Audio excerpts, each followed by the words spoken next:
Welcome back. In this video, I'll show you how to automatically turn off your Xbox Series X.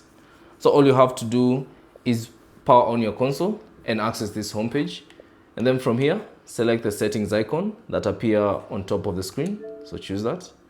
So within the settings, select General and then choose Power Options. Now within the power options, select Customize Power Options. And then now you should see two options, turn off after and turn off after. So the first one is turn off after a certain time of inactivity. So let's say, for example, you can set if your Xbox is inactive for 1 hour, it will automatically turn off. So you can choose the time you prefer. So let's say, for instance, if I want it to turn off after 4 hours of inactivity.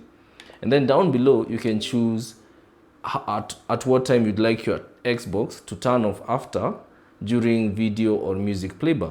So for instance, if you want your Xbox to turn off 4 hours of videos or music, you can select that one and it will automatically turn off after 4 hours of video or music playback.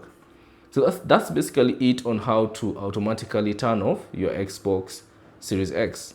Thanks for watching. If you have any questions, leave them down in the comment section below.